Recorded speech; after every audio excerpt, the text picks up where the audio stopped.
Ladies and gentlemen, please welcome back to the stage Fortune's Marc Gunther.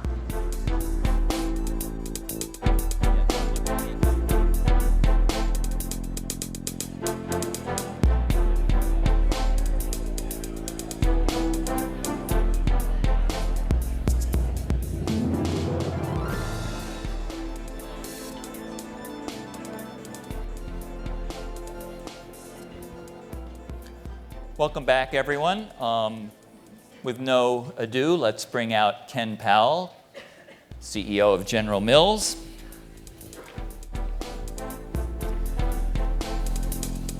Thanks for joining us, Ken. Very brief introduction. Ken is pretty much a General Mills lifer. He's a graduate at Harvard and Stanford Business School. He's worked for the company since the late 70s, spent much of his career overseas. You all know General Mills. The brands include Cheerios, Betty Crocker, Haagen-Dazs, and Green Giant. And I have a question for the audience. Does anyone know where the Valley of the Jolly Green Giant is located? There is such a thing. Shout it out. Pennsylvania. Minnesota. Minnesota, that's right. Pennsylvania, no, Minnesota, right on, you got it. So General Mills is based in Minnesota. It's been around for a long time. And I was interested to learn that the company traces its roots back to a flour mill on the Mississippi River back in 1869, and that one of the founders, Cadwallader Washburn, developed a way to make flour mills much safer for the workers. And he did something that we have talked about here this last day or two, which is rather than keep the idea to himself, he shared it with his competitors. So this was social responsibility and system change at an industry level back in 1869. Simple idea. Now you talk today about something called holistic value creation. I wonder who made that up, but maybe you can tell us. Not me. You made it up, okay. No. What it means, and give me an example of the idea in practice, because it sounds like what he was doing was holistic value creation. So he was, just if I can back up a little bit, what triggered his sharing of this technology was, he was an amazing guy. He was a congressman, he was a governor of Wisconsin, he was a general in the Civil War, and also a very clever businessman who acquired the water rights along the Mississippi River, where Minneapolis is right now after the war, and built these enormous flour mills. And they were the largest in the world at the time, and created the milling industry, and a lot of wealth created. Pillsbury built their mills there. The company that became Cargill was established in that area.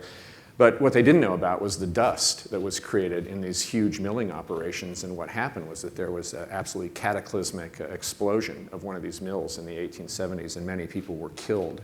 And so Cadwallader Washburn, a very, very principled guy, started an orphanage, took care of all of the families, and did develop this filtering technology, which he then shared with all of the milling companies in the region, which was, I think, incredibly progressive for the time, and is a legacy that we try to live up to at General Mills, and through our giving, our engagement with our communities, the way our employees volunteer. There are many ways that we try to show that today. But so when we talk about holistic value creation, I think we're thinking about what we can do along the entire supply chain to benefit everybody who's involved, both for economic benefits, for sustainability benefits. I'll give you a couple of examples, Marc. We've grown vegetables for many, many years, almost 50 years, in the Irapuato region of central Mexico, and it's why we're able to enjoy vegetables in the U.S. Year-round. There's a perpetual growing season there.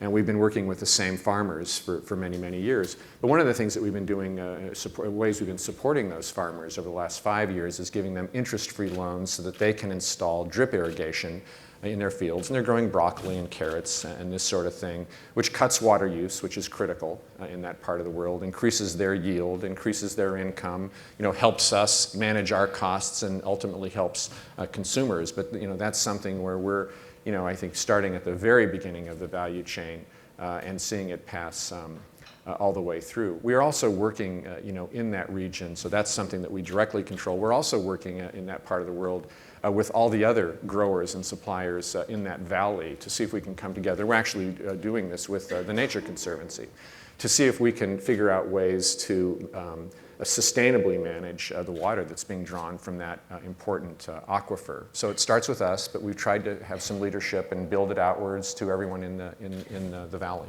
So I saw you released your social responsibility report this morning. Obviously, I didn't read the 90-plus pages between then and now, but I see most of your footprint is in that downstream part of the business. 2/3 of your greenhouse gases, 99% of the water use. So my question is, we've heard about Walmart and their index where they're trying to measure suppliers against one another and lift everybody up and reward their buyers based on sustainability metrics. Are you doing anything similar with your supply chain? Are you trying to basically push the people who sell you your commodities to do better? We are, Mark, and we're seeing sort of signals go all the way through our value chain. As you point out, 99% of the greenhouse gas and 3/4 of the water. I mean, there's a big load that is upstream in the agricultural part of our supply chain. So Walmart has a sustainability index I think you're all familiar with by now that we have been a part of from its inception.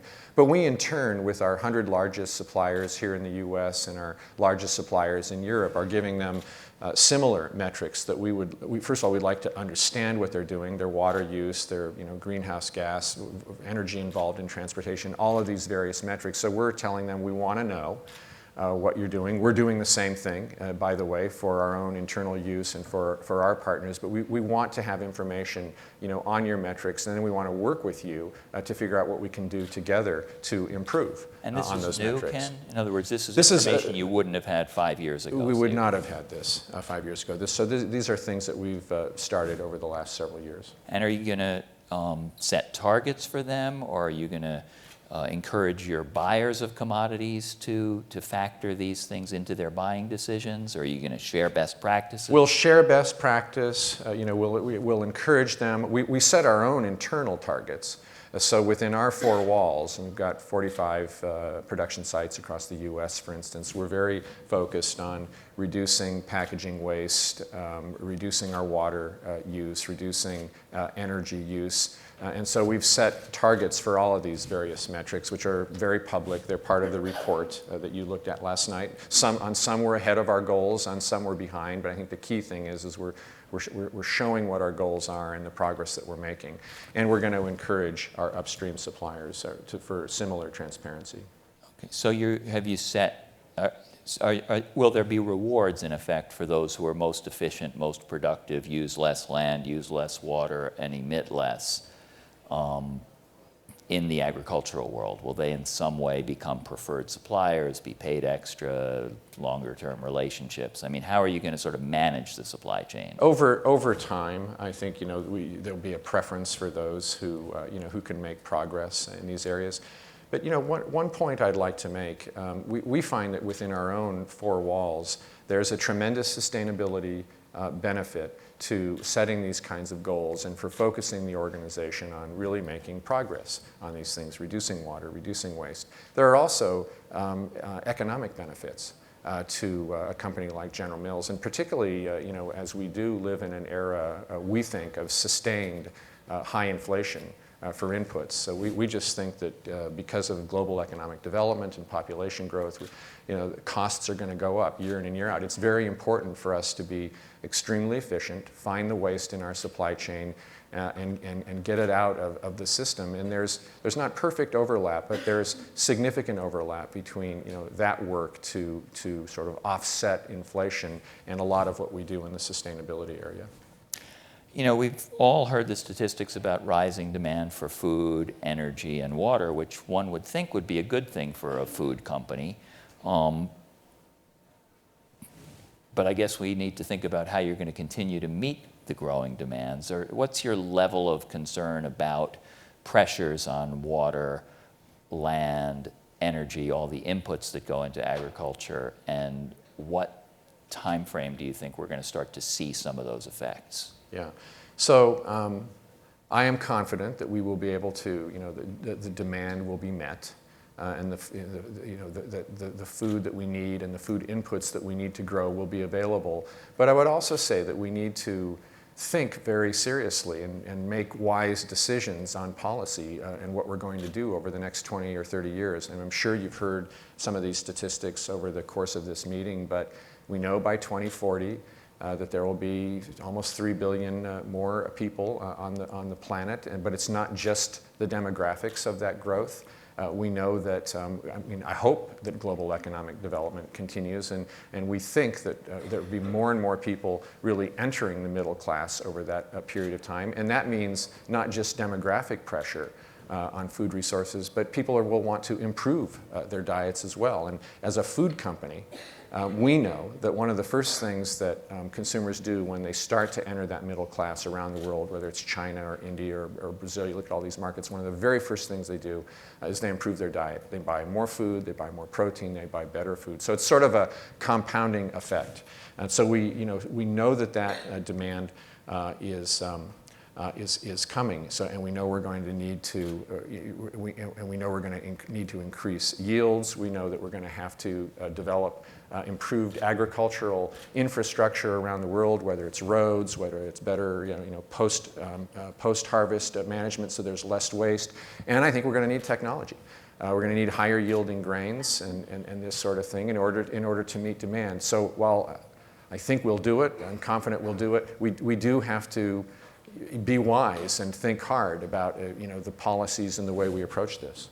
So you mentioned technology and yields, which leads to the question of GMOs. We talked about it a little bit last night. Mm-hmm. General Mills spent, I think, about $1 million in this part of the successful campaign to defeat mandatory GMO labeling in California. Mm-hmm. So obviously you think GMOs are part of the solution, not part of the problem. Do you want to say why? And let me throw one other factor in there, the fact that Whole Foods, which is an important distributor retailer of yours, because your brands include Muir Glen and Cascadian Farms and Cheerios are in Whole Foods, is now on their own pushing for labeling, and 20 states are pushing for labeling. So how are you going to navigate this, and what's your point of view on the role of GMOs? Well, first of all, we believe they're safe, and everything that we see and read and understand is that they are safe, and if they weren't, we wouldn't use them. But there are so many organizations that have looked at these over the past 20 years, and I think you'd be familiar with the World Health Organization and the EPA and the USDA and Health Canada. So they're safe. We think that there's an environmental benefit there. We think there's going to be an important yield benefit over time that we're going to need. So we do think that they're very much a part of the solution, and we're going to, we need to keep that on the table as we think about the food that we need over the next 20 or 30 years. But doesn't labeling kind of create a stigma around them that then can lead to policies that aren't going to be good in terms of meeting the growing demand for food? So, this gets into the, for us, how should we be using that label that we're all used to seeing on, on our food products? And consumers tell us, and we think they're right, that they want to know about the ingredients. They want to know the nutrition information of that product. They want to know if there's a safety thing, if there's peanuts in there or something like that. They need to know these things. But we should restrict the use of that label for this important information and limit it to that. If we broaden it to other things, that it could be anything. I mean, it could be anything that causes that we have, things that we believe in. We'll need to add pages to the label, and we simply don't think we should do that, and we especially don't think we should do it on a state-by-state basis, which was the concern that the industry had. For instance, in California, we worry if we start to have one rule here and another rule elsewhere, the industry starts to have to chop up its supply chain and different things to different places, which simply is going to add cost for consumers for products that we believe are completely safe. I want to take a question from the audience, but have you pushed back at Whole Foods at all? Because they're, in a sense, going to ask for their own set of labels now. Well, for Whole Foods, who are an important partner of ours and a great retailer, and we sell primarily organic products in Whole Foods. And of course, if a product is organic, it doesn't contain GMOs, and that's a great way for consumers who have that interest. They can make that choice. So there is, I think, that opportunity for companies like General Mills to offer choice, which we increasingly do through, as you said, our organic brands, whether it's Muir Glen or Cascading Farms, Larabar, Food Should Taste Good. So these are products that consumers, if they're interested in that, would know that those products do not contain GMO. So they're all GMO free. Right. It's not a problem for you at this point, that label, the retailer label. The organic label is not an issue. No, and I'm saying the Whole Foods asking for labels is not a problem. So I think requiring a label on all products that contain GMOs, or products which contain GMOs, which would be virtually every product in the grocery store, I think is not justified by the safety, because of the safety of the ingredients. Okay. I can't believe the time went by. I apologize. I hope to get a couple of questions in from the audience. I feel like we kind of scratched the surface here, but we're going to move right along. Please join me in thanking Ken Powell. Thanks a lot. Thank you, Ken. I really appreciate it.